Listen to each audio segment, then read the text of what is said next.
नमस्कार, बायजूस आईएएस हिंदी में आप सभी का स्वागत है।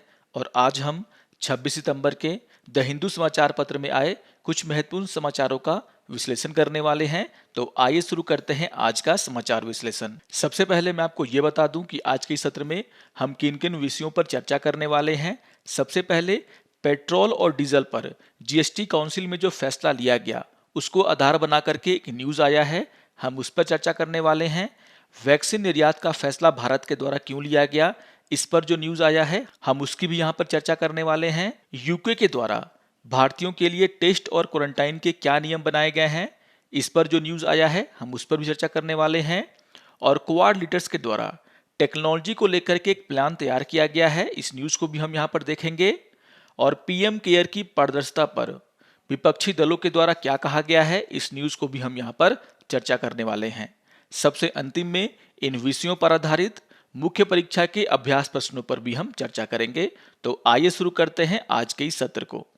आज के पेपर के पेज नंबर 12 पर एक न्यूज आया जिसका शीर्षक है स्टेटस क्वो ऑन पेट्रोल, और ये टॉपिक जीएस पेपर 3 इकोनॉमी से जुड़ा हुआ है। जैसा कि आप सभी जानते हैं कि जीएसटी परिषद के द्वारा पिछले हफ्ते पेट्रोल और डीजल को जीएसटी के दायरे में लाने के ऊपर चर्चा किया गया, लेकिन यहाँ पर परिषद ने यह फैसला लिया कि पेट्रोल और डीजल को जीएसटी के अंदर नहीं लाया जाएगा, और इसी को लेकर के यहाँ पे चर्चा किया गया है। यहाँ पर यह समझाने का प्रयास किया गया है कि आखिर जीएसटी परिषद ने यह फैसला क्यों लिया, और इसके लिए कुछ तथ्यों को यहाँ पर सामने रखा गया है। आपको यहाँ पर ध्यान रखना है कि जीएसटी परिषद के द्वारा पेट्रोल और डीजल को जीएसटी में शामिल करने पर चर्चा इसलिए किया गया था क्योंकि केरल उच्च न्यायालय के द्वारा एक आदेश पारित किया गया था जिसमें कहा गया था कि जीएसटी परिषद को इस विषय पर सोचना चाहिए कि डीजल और पेट्रोल जीएसटी के अंदर लाया जाए या नहीं। यहाँ पर जीएसटी परिषद ने इस पर चर्चा तो किया, लेकिन जो सदस्य हैं जीएसटी परिषद के, उनके द्वारा पेट्रोल और डीजल को जीएसटी के अंदर लाने के ऊपर कोई भी सहमति नहीं बनाई जा सकी। इस न्यूज में यह समझाने का प्रयास किया गया है कि आखिर पेट्रोल और डीजल को जीएसटी के दायरे के अंदर लाने की मांग क्यों हो रही है। आप सभी जानते हैं कि पेट्रोल और डीजल के दाम लगातार बढ़ते जा रहे हैं।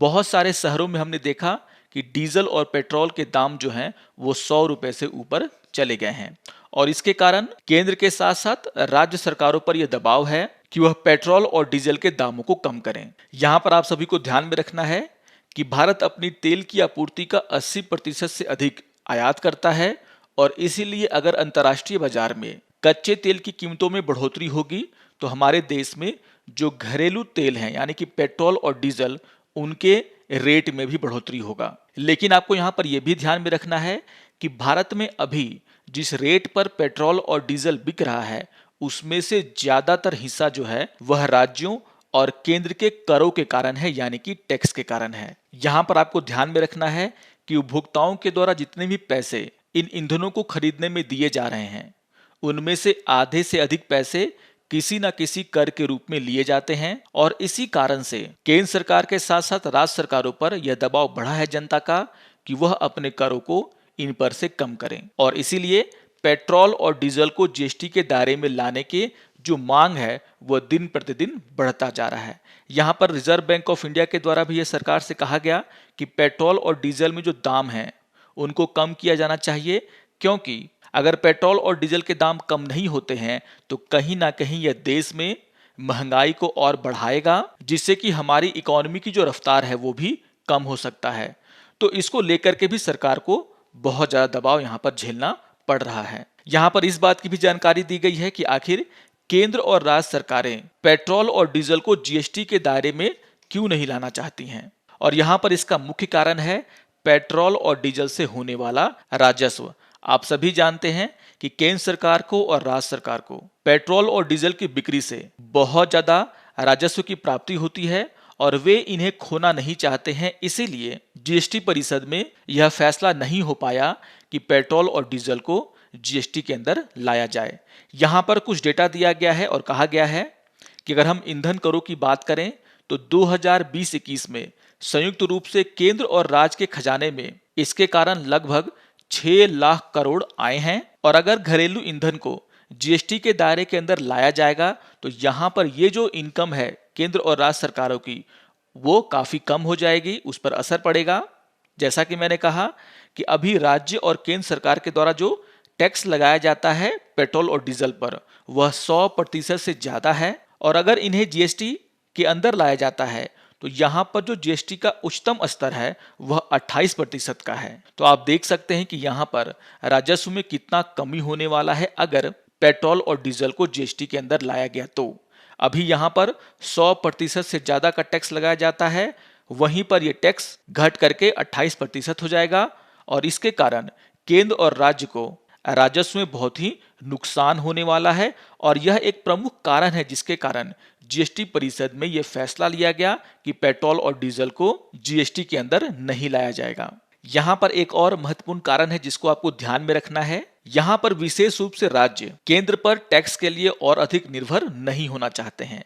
आप सभी जानते हैं कि जीएसटी कारण पहले ही राज्य करों के लिए केंद्र पर निर्भर हो गए हैं और यहाँ पर वो नहीं चाहते हैं कि पेट्रोल और डीजल भी जीएसटी के दायरे के अंदर आए, जिससे कि यहाँ पर फिर से राज्य जो है पेट्रोल और डीजल पर टैक्स की कमाई के लिए केंद्र पर निर्भर हो जाएंगे। और इसको देखते हुए भी राज्य सरकारों के द्वारा जीएसटी परिषद में पेट्रोल और डीजल को जीएसटी के अंदर नहीं लाने का फैसला लिया गया। यहाँ पर जो तीसरे कारण की चर्चा की गई है उसमें यह कहा जा रहा है कि केंद्र और राज्यों ने ईंधन पर जो भारी कर लगाया जा रहा है उनके द्वारा उसे यह कहकर उचित ठहराया है कि इससे होने वाली जो आय है उसका एक बड़ा हिस्सा इनके द्वारा सामाजिक कार्यक्रमों पर खर्चा किया जाता है। यानी कि अगर हम पेट्रोल और डीजल को जीएसटी के अंदर ला देंगे तो यहाँ पर जो कमाई में कमी होगी राज्यों की और केंद्र सरकार की, उसके कारण वे जो अन्य सामाजिक कार्यक्रम है वहां पर ज्यादा पैसे खर्च नहीं कर पाएंगे।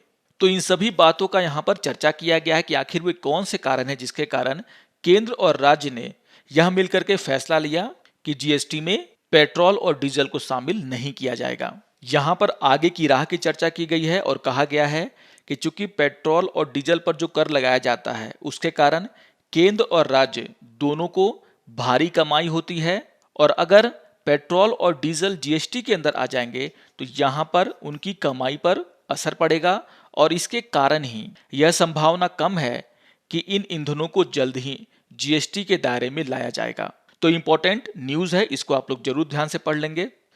आइए एक और न्यूज़ की हम यहाँ पे चर्चा कर लेते हैं। आज के पेपर के पेज नंबर 12 पर एक न्यूज़ आया जिसका शीर्षक है why has India agreed to resume vaccine export और ये topic GS paper 2 international relation से जुड़ा हुआ है। जैसा कि आप सभी जानते हैं कि भारत के द्वारा यह फैसला लिया गया है कि अक्टूबर के महीने से वह फिर से कोविड-19 के वैक्सीन का निर्यात शुरू करने वाला है और इसी को लेकर के यहाँ पे चर्चा किया गया है कि आखिर अभी का सिचुएशन कैसे बदल गया, उसमें क्या बदलाव आए हैं जिसके कारण भारत ने यह फैसला लिया है। आप सभी को यहाँ पर ध्यान में रखना है कि कोवैक्स कार्यक्रम के अनुसार 2021 के अंत तक 1.4 बिलियन खुराक वितरित किए जाने का लक्ष्य रखा गया है। शुरुआत में यह लक्ष्य 2 बिलियन खुराक का था लेकिन इसे कम कर दिया गया क्योंकि भारत के द्वारा कोविड-19 के वैक्सीन का निर्यात रोक दिया गया था। आपको यहाँ पर यह भी ध्यान में रखना है कि 15 सितंबर तक कोवैक्स के माध्यम से केवल 280.5 मिलियन खुराक ही दी गई है और अगर इसी तरीके से वैक्सीन की सप्लाई कम होती रही तो WHO का जो लक्ष्य है कि दुनिया के सभी देशों में कम से कम 40% का टीकाकरण होना चाहिए, वह लक्ष्य भी यहाँ पर पूरा नहीं हो पाएगा। और इसी को देखते हुए भारत का ये जो फैसला है कि वह कोवैक्स कार्यक्रम के तहत भारत में बनाए गए कोविड-19 के टीकों का निर्यात करेगा, वो बहुत ही महत्वपूर्ण हो जाता है इन सभी लक्ष्यों को पाने के लिए। यहाँ पर एक डाटा दिया गया है जिसमें बताया गया है कि अभी तक भारत ने कितने कोविड-19 के टीकों का निर्यात किया है, जिस पर कि हमने पहले भी चर्चा की है। आप यहाँ पर देख सकते हैं कि 29 मई तक 663 लाख डोजेज जो कि भारत में बनाए गए हैं उसको भारत के द्वारा दूसरे देशों को सप्लाई किया गया है। और आप यहाँ पर देख सकते हैं कि यूके को भी भारत के द्वारा भारत में बनाए गए वैक्सीन की सप्लाई की गई है। यहाँ पर यह बात बहुत ही इंपॉर्टेंट हो जाता है कि आखिर कोवैक्स में कोविशील्ड की क्या भूमिका है। भारत का जो फैसला है वो क्यों इतना इंपॉर्टेंट है, इसको समझने के लिए आपको ये समझना होगा कि आखिर भारत में जो बनाया जा रहा है कोविशील्ड वह कोवैक्स प्रोग्राम के लिए क्यों इतना इंपॉर्टेंट है। आप सभी जानते हैं कि कोवैक्स एक विश्वव्यापी पहल है जिसका उद्देश्य है कोविड-19 टीकों तक समान पहुंच। वैसे देश जो कि गरीब देश हैं, वो खुद से कोविड-19 के टीकों का निर्माण नहीं कर सकते हैं, उन सभी देशों को कोविड-19 का टीका दिया जाए, इसको लेकर के कोवैक्स प्रोग्राम बनाया गया था। और यहाँ पर सीरम इंस्टीट्यूट ऑफ इंडिया के द्वारा जो कोविड-19 का टीका बनाया जा रहा है, यानी कि कोविशील्ड, वह इस प्रोग्राम में एक बहुत बड़ी भूमिका निभाने वाला था। और इसीलिए सीरम इंस्टीट्यूट ऑफ इंडिया का जो उत्पादन लक्ष्य है, उसे भी यहाँ पर बढ़ाए जाने की बात कही जा रही थी। यहाँ पर कहा गया था कि SII यानी कि सीरम इंस्टीट्यूट ऑफ इंडिया का जो उत्पादन लक्ष्य है, जो उसका उत्पादन करने की क्षमता है, वह कम से कम 100 मिलियन खुराक प्रति महीने होना चाहिए। लेकिन अगर देखा जाए तो सीरम इंस्टीट्यूट ऑफ इंडिया यह लक्ष्य प्राप्त करने में नाकामयाब रहा और अभी लगभग 60 मिलियन खुराक प्रति महीने ही उसके द्वारा बनाए जाते हैं। इससे बहुत सारे कारण हैं, वहां पर आग भी लगा था, आप सभी जानते हैं, जिसके कारण उसका जो प्रोडक्शन लाइन है वो भी थोड़ा सा प्रभावित हुआ था। और इसके बाद भारत में जो दूसरा लहर आया, उसके कारण भारत को कोविशील्ड का जो निर्यात है उसे रोकना पड़ा और इस कारण से भी कोवैक्स प्रोग्राम को धक्का लगा। और इसको लेकर के कोवैक्स के जो भागीदार हैं, उनके द्वारा भी बहुत सारी चिंताएं जताई जा रही थी। यहाँ पर अफ्रीकी संघ के द्वारा भी इसको लेकर के कुछ बातें कही गई थी। आप सभी जानते हैं कि अफ्रीका के जो देश हैं वो कोवैक्स प्रोग्राम पर निर्भर हैं और यहाँ पर जो मेन सप्लाई होने वाली थी टीकों की, वो टीका था कोविशील्ड, जिसे कि भारत में बनाया जाता है सीरम इंस्टीट्यूट ऑफ इंडिया के द्वारा। यहाँ पर भारत के द्वारा जब इसके निर्यात पर रोक लगाया गया तो जो भी अनुमान थे उसे कम कर दिया गया WHO के द्वारा भी। और अफ्रीकी संघ ने भी 2021 के अंत तक 470 मिलियन खुराक प्राप्त करने की उम्मीद लगाई है। लेकिन आपको ध्यान में रखना है कि यह जो उम्मीद है वह जून 2021 में जो भविष्यवाणी की गई थी, जितना खुराक मिलने का बात कहा गया था, उससे 25% कम है। और अगर भारत के द्वारा कोविशील्ड के निर्यात में और देरी किया जाता तो यहाँ पर ये जो अनुमान है वो भी पूरा नहीं हो पाता। और इसी को देखते हुए भारत का जो फैसला है वो बहुत ही महत्वपूर्ण हो जाता है। और इसी न्यूज में समझाने का प्रयास किया गया है कि आखिर भारत में ऐसी कौन सी स्थिति बदली है जिसके कारण भारत के द्वारा यह फैसला किया गया कि वह कोविड-19 के टीकों का निर्यात करेगा। यहाँ पर जो सबसे इंपॉर्टेंट बात कही गई है कि भारत में जो वैक्सीन का उत्पादन है वह बढ़ा है और जो उत्पादन है वो दोगुना हो गया है। कहा जा रहा है कि अक्टूबर तक यहाँ पर जो उत्पादन है वो बढ़ करके 30 करोड़ से अधिक हो सकता है और जिसके कारण भारत में अपने घरेलू आपूर्ति को पूरा करने के बाद भी बहुत सारे टीके बच जाएंगे, जिसे कि वह एक्सपोर्ट करेगा। दूसरा जो यहाँ पर कारण दिया गया है वो है भारत में जो कोविड-19 के इन्फेक्शन के मामले हैं उसमें भी गिरावट आई है। आधे से अधिक वयस्कों को कम से कम एक खुराक दिया जा चुका है और भारत में जो स्थिति है वो अभी ठीक है, जिसके कारण भारत सरकार ने यह फैसला लिया है कि वह जो सरप्लस टीके हैं, जो एक्स्ट्रा टीके हैं, उसका निर्यात दूसरे देशों को करेगा। यहाँ पर जो तीसरा कारण बताया गया वो है कोवैक्सीन की आपूर्ति में वृद्धि। भारत में जो दूसरा टीका लगाया जा रहा है वो है कोवैक्सीन और यहाँ पर उसके उत्पादन में भी वृद्धि हुआ है, जिसके कारण भारत के पास कोविशील्ड के बहुत सारे टीके बच जाएंगे, जिससे कि वह दूसरे देशों को निर्यात कर सकता है। इसके अलावा भारत सरकार के द्वारा बहुत सारे विदेशी टीकों को भी भारत में यूज करने को लेकर के अनुमति दे दी गई है और जिसके कारण Sputnik V, Sputnik light, ZyCoV D जैसे जो खुराक हैं उनके लाखों टीके जो हैं भारत में उपलब्ध होने का अनुमान है। और इस कारण से यहाँ पर स्थिति ऐसी बन गई है जिसके कारण भारत कोवैक्स प्रोग्राम के तहत जो उसका लक्ष्य है उसे पूरा कर सकता है, वहां पर टीकों को निर्यात कर सकता है। तो इन्हीं सब बातों की यहाँ पे चर्चा किया गया है। आपको यहाँ पर यह समझना बहुत ही जरूरी है कि आखिर कोवैक्स प्रोग्राम की सफलता के लिए भारत का इन टीकों का निर्यात करना क्यों बहुत ही जरूरी है और पूरी दुनिया में कोविड-19 की सफाई के लिए, उसके खात्मे के लिए कोवैक्स प्रोग्राम का सफल होना भी बहुत ही जरूरी है। आइए एक और न्यूज की हम यहाँ पे चर्चा कर लेते हैं। आज के पेपर के पेज नंबर 12 पर एक न्यूज आया जिसका शीर्षक है how will Covishield nod impact travel to UK और ये टॉपिक भी जीएस पेपर 2 इंटरनेशनल रिलेशन से जुड़ा हुआ है। तो बहुत ही इंपॉर्टेंट न्यूज है ये। यहाँ पर इस बात की चर्चा की गई है कि यूके के द्वारा भारतीयों के लिए टेस्ट और क्वारंटाइन के क्या नए नियम लागू किए गए हैं और भारत इन दिशा निर्देशों से क्यों परेशान है। आप सभी को याद होगा कि यूनाइटेड किंगडम के द्वारा इस सप्ताह अंतर्राष्ट्रीय यात्रा के लिए अपने यात्रा निर्देशों को अपडेट किया गया और कहा गया कि 4 अक्टूबर से ये सारे के सारे दिशा निर्देश लागू हो जाएंगे और यहाँ पर यूके के द्वारा यूएस, यूरोप सहित 17 देशों में जो टीका लगाए गए यात्री हैं उनको मान्यता देने की बात कही गई है, लेकिन इन 17 देशों में भारत शामिल नहीं है। यहाँ पर यह जानना आपके लिए बहुत ही महत्वपूर्ण होगा कि इसमें से बहुत सारे ऐसे देश हैं जिनमें भारत के द्वारा बनाया गया जो कोविड-19 का टीका है यानी कि कोविशील्ड उसको दिया जा रहा है। और यहाँ पर इन दिशा निर्देशों में ये साफ किया गया है कि अगर भारत में बना हुआ कोविशील्ड इन देशों के व्यक्तियों को लगाया गया है और अगर वे यूके में आते हैं तो यहाँ पर उन व्यक्तियों को बिना परीक्षण और बिना क्वारंटाइन किए हुए प्रवेश करने की अनुमति दी जाएगी। लेकिन अगर कोई व्यक्ति भारत से आ रहा है और अगर उसने कोविशील्ड लिया है तो उसका परीक्षण भी किया जाएगा और उसे 10 दिनों के लिए क्वारंटाइन भी किया जाएगा। और यहाँ पर ये जो नियम है वो भारत के लिए बहुत ही परेशानी वाला है। भारत ने इसे भेदभावपूर्ण बताया है और इसी को लेकर के यहाँ पे चर्चा किया गया है।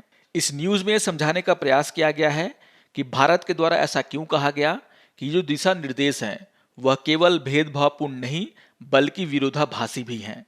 जैसा कि मैंने आपको अभी अभी कहा कि यूके के द्वारा 17 देशों के यात्रियों को यूके आने पर कोई भी क्वारंटाइन या परीक्षण नहीं किया जाएगा, भले ही उन लोगों ने भारत के द्वारा बनाया गया जो टीका है कोविशील्ड उसे लिया हो।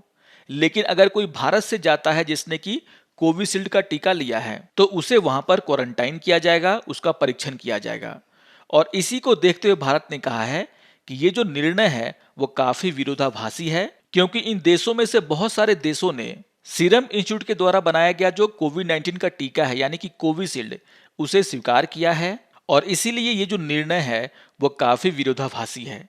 इसके अलावा भारत ने यह भी कहा है कि जिन देशों को यूके के द्वारा अलाउ किया गया है यहाँ पर जो टीकाकरण का जो रेट है वो भारत से भी कम है और बहुत सारे देशों में अभी भी कोविड-19 के केसेस मिल रहे हैं, जबकि भारत में जो टीकाकरण का रेट है वो भी बहुत अच्छा है। लेकिन फिर भी भारतीयों को वहां पर जाने पर क्वारंटाइन करने और उनका परीक्षण करने की बात कहा जा रहा है, जिसकी घोर निंदा भारत सरकार के द्वारा किया गया है। यहाँ पर यूके के अधिकारियों के द्वारा एक और बात कहा गया है, उनके द्वारा ये कहा गया है कि उन्हें कोविशील्ड से कोई समस्या नहीं है, लेकिन उनके पास भारत की जो कोविन प्रमाणन प्रक्रिया है उसको लेकर के कुछ प्रश्न हैं, उसको लेकर के कुछ चिंताएं हैं।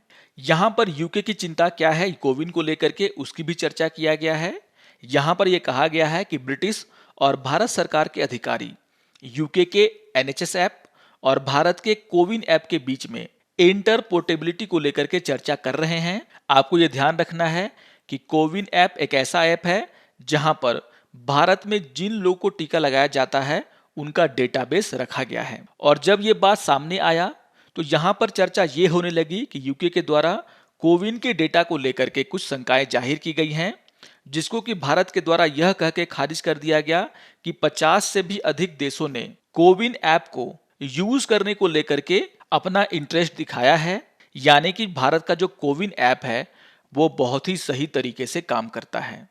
इन सभी घटनाक्रम होने के बाद भारत के द्वारा जो है तीखी प्रतिक्रिया यहाँ पर दिया गया है। भारत ने ब्रिटिश सरकार के इस निर्णय को भेदभावपूर्ण बताया है और दिल्ली, लंदन और न्यूयॉर्क में कड़ा विरोध दर्ज कराया है, जहां विदेश मंत्री एस जयशंकर ने संयुक्त राष्ट्र महासभा के मौके पर यूके के विदेश मंत्री से मुलाकात की और यूके के खिलाफ पारस्परिक उपायों की चेतावनी दी। यानी कि अगर ब्रिटेन ने ये जो भेदभावपूर्ण रवैया है उसे नहीं छोड़ा तो भारत भी इसी तरीके का निर्णय ब्रिटेन से आने वाले व्यक्तियों के लिए ले सकता है। इस न्यूज में इसका असर भारत और यूके के संबंध पे कैसा पड़ेगा उसको लेकर के भी चर्चा किया गया है। जैसा कि आप सभी जानते हैं कि भारत और यूके के बीच में जो रिश्ते हैं वो काफी अच्छे हैं। भारत और यूके अपने रिश्तों को अच्छा करने को लेकर के चर्चा भी कर रहे हैं। भारत और यूके व्यापार समझौते पर बातचीत कर रहे हैं। इंडो पैसिफिक को लेकर के उनके बीच में सहयोग बढ़ रहा है, यानी कि भारत और यूके के बीच में जो संबंध है वो काफी अच्छे हैं। और अगर इस तरह के काम यूके के द्वारा किए जाएंगे तो इसका असर भारत और यूके के संबंध पर पड़ सकता है। और यहाँ पर यह बताने का प्रयास किया गया है कि अगर भारत और यूके ने अपने इन छोटे मामलों को सही तरीके से नहीं सुलझाया तो यहाँ पर इसका असर भारत और यूके के रिश्तों पर पड़ सकता है और इसका असर आपको प्राइम मिनिस्टर बोरिस जॉनसन की भारत यात्रा पर भी देखने को मिल सकता है। आप सभी जानते हैं कि इसी साल अप्रैल में उनकी यात्रा को कैंसिल कर दिया गया था, क्योंकि उस समय भारत में जो है कोविड-19 के केसेस बढ़ रहे थे। तो यहाँ पर इन सभी को बातों को लेकर के चर्चा किया गया है, और यहाँ पर सबसे इंपॉर्टेंट बात यह है कि इसका जो इम्पैक्ट है वो इंडिया और यूके के टाइज पर कैसा पड़ेगा। तो इस न्यूज को भी आप लोग ध्यान से पढ़ लेंगे। आइए एक और न्यूज की हम यहाँ पे चर्चा कर लेते हैं। आज के पेपर के पेज नंबर 8 पर एक न्यूज आया जिसका शीर्षक है Quad leaders draw up tech plan, और ये टॉपिक जिस पेपर 2 इंटरनेशनल रिलेशन से जुड़ा हुआ है। जैसा कि आप सभी जानते होंगे कि क्वाड का जो पहला समिट है वह वाशिंगटन में हो रहा है, और इस समिट में बहुत सारे ऐसे फैसले लिए गए हैं जो कि इन चारों देशों के लिए बहुत ही महत्वपूर्ण है। और इन्हीं फैसलों में से एक फैसला है टेक्नोलॉजी को लेकर के इन देशों के बीच में भागीदारी को बढ़ाना। यहाँ पर इन देशों के द्वारा पहली बार टेक्नोलॉजी को लेकर के संयुक्त सिद्धांतों की रूपरेखा तैयार करने के ऊपर चर्चा किया गया है। यहाँ पर जो सबसे इंपॉर्टेंट बात है वो है 5G को लेकर के। इसे आप लोग जरूर ध्यान से पढ़ लेंगे। यहाँ पर 5G टेक्नोलॉजी को लेकर के इन चारों देशों में कोऑपरेशन को लेकर के चर्चा किया गया है। ये चारों देश एक दूसरे के देश में 5G टेक्नोलॉजी के टेस्टिंग को और उसकी फैसिलिटी को बढ़ाने को लेकर के सहयोग करेंगे।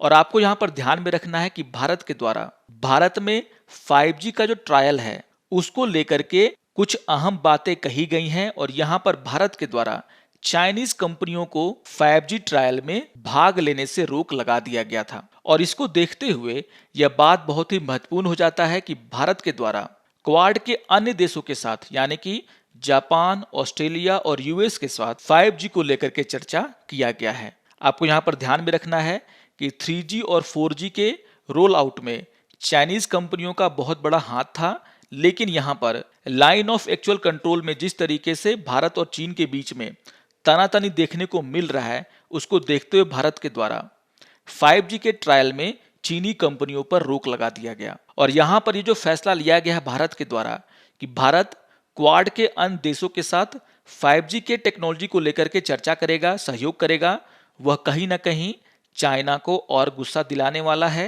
क्योंकि भारत चाइना की कंपनियों के लिए 5G मामले में एक बहुत बड़ा बाजार बन सकता था, लेकिन अभी भारत ने इन कंपनियों को 5G में भाग लेने से ही मना कर दिया है। तो टेक्नोलॉजी को लेकर के भी यहाँ पर क्वाड के द्वारा अपनी स्थिति साफ की जा रही है, जो कि चाइना के लिए बहुत ही बुरा संदेश है। तो ये न्यूज ही बहुत ही इंपॉर्टेंट है, इसको आप लोग ध्यान से पढ़ लेंगे।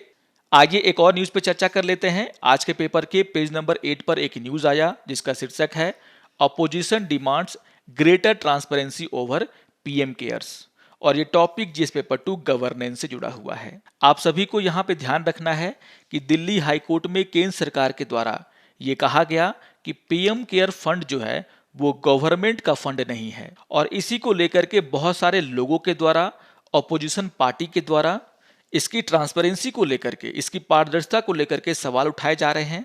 और यहाँ पर बहुत सारे लोगों के द्वारा ये कहा गया है कि जिस तरीके से सरकार ने ये कहा है कि पीएम केयर फंड जो है वह गवर्नमेंट का फंड नहीं है, यह बात सही नहीं है, क्योंकि यहाँ पर भारत सरकार के बहुत सारे वेबसाइट में पीएम केयर में जाकर के डोनेट करने के लिए लिंक दिया रहता है। यहाँ पर पीएम केयर का जो लिंक है वो indiagov.in पर भी दिया गया है, जो कि भारत का ऑफिशियल वेबसाइट है। यहाँ पर यह भी कहा गया है कि सरकारी कर्मचारियों को पीएम केयर में अपनी सैलरी का 1 दिन का पैसा डोनेट करने के लिए कहा गया। और इस तरीके से अगर देखा जाए तो सरकार ने जो बात कही है दिल्ली हाईकोर्ट में कि पीएम केयर सरकार का फंड नहीं है, यह उचित नहीं है। और इसी को लेकर के बहुत सारे ऑपोजिशन पार्टी के द्वारा पीएम केयर की पारदर्शिता को लेकर के सवाल उठाए गए हैं। यहाँ पर सरकार का कहना था कि चूंकि पीएम केयर्स सरकारी फंड नहीं है, इसीलिए आरटीआई के द्वारा इस फंड के पैसे का कहाँ उपयोग हुआ उसके बारे में कोई भी जानकारी नहीं मांग सकता। तो इंपॉर्टेंट न्यूज है, इसको भी आप लोग ध्यान से पढ़ लेंगे।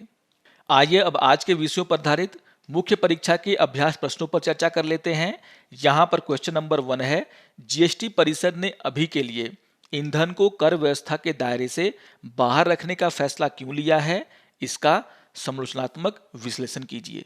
तो इसके ऊपर हमने डिटेल में चर्चा किया है। आप यहाँ पर जब इसका उत्तर लिखेंगे तो यहाँ पर यह समझाने का प्रयास करेंगे कि आखिर केंद्र और राज्य सरकार ईंधन को जीएसटी के अंदर क्यों नहीं लाना चाहती हैं। यहाँ पर जो राजस्व वाला एंगल है उसको आपको यहाँ पर बताना होगा, आपको ये समझाना होगा कि किस तरीके से पेट्रोल और डीजल पर जो कर लगाए जाते हैं उससे केंद्र और राज्य सरकारों को कितना फायदा होता है, कितनी कमाई होती है, और वे नहीं चाहते हैं कि उनका जो राजस्व है वह कम हो। यहाँ पर आपको ये भी समझाना होगा किस तरीके से जो ईंधन पर कर है उसके कारण हमारी अर्थव्यवस्था को नुकसान हो रहा है, लोगों का जो खर्च करने का पावर है वो भी घट रहा है। तो इन सभी बातों का यहाँ पर आप जिक्र करें और ये समझाने का प्रयास करें कि आखिर अगर हम ईंधन को जीएसटी के अंदर लाते हैं तो उससे क्या फायदे होंगे और क्यों सरकार इसे जीएसटी के अंदर नहीं लाना चाहता। आइए अब क्वेश्चन नंबर 2 पर चर्चा कर लेते हैं। क्वेश्चन नंबर 2 है, भारतीयों के लिए टेस्ट और क्वारंटाइन के नए नियम क्या हैं, भारत दिशा निर्देशों से क्यों परेशान है। तो यहाँ पर यूके के द्वारा जो नए नियम कानून लागू किए गए हैं, जिनको लागू करने की बात वह कह रहा है, उसको लेकर के आपको चर्चा करना है। जैसा कि मैंने आपको बताया कि यूके के द्वारा 17 देशों से आने वाले जो यात्री हैं उनको यूके में आने पर कोई भी पाबंदी नहीं लगाई गई है, जबकि भारत से जाने वाले लोगों पर वहां पर पाबंदी लगाई गई है। उन्हें वहां पर क्वारंटाइन किया जाएगा, उनका टेस्ट किया जाएगा, भले ही उनके द्वारा कोविशील्ड लिया गया है जिसे कि खुद यूके ने भी यूज किया है। जैसा कि मैंने आपको कहा था ना कि सीरम इंस्टीट्यूट के द्वारा बनाया गया जो कोविशील्ड है वह यूके को भी सप्लाई किया गया था, लेकिन यहाँ पर यूके का जो दोहरा रवैया है कि भारत से आने वाले व्यक्ति जिन्होंने कोविशील्ड लिया है वह उन्हें क्वारंटाइन करेगा, उनका टेस्ट करेगा, यह कहीं ना कहीं भेदभावपूर्ण रवैये को सामने रखता है। और भारत के द्वारा इसको लेकर के क्या प्रतिक्रिया दी गई है इसका भी आप यहाँ पे चर्चा कर सकते हैं। आशा करता हूं कि आपको आज का यह समाचार विश्लेषण पसंद आया होगा। सारे टॉपिक्स बहुत ही इंपॉर्टेंट हैं, आप इनको रिवाइज कर लेंगे। और अगर आपको ये वीडियो अच्छा लगे तो आप जरूर इसे लाइक करें, शेयर करें और दूसरों को भी सब्सक्राइब करने के लिए प्रेरित करें। तो मिलते हैं समाचार विश्लेषण के अगले अंक में, तब तक के लिए नमस्कार और धन्यवाद।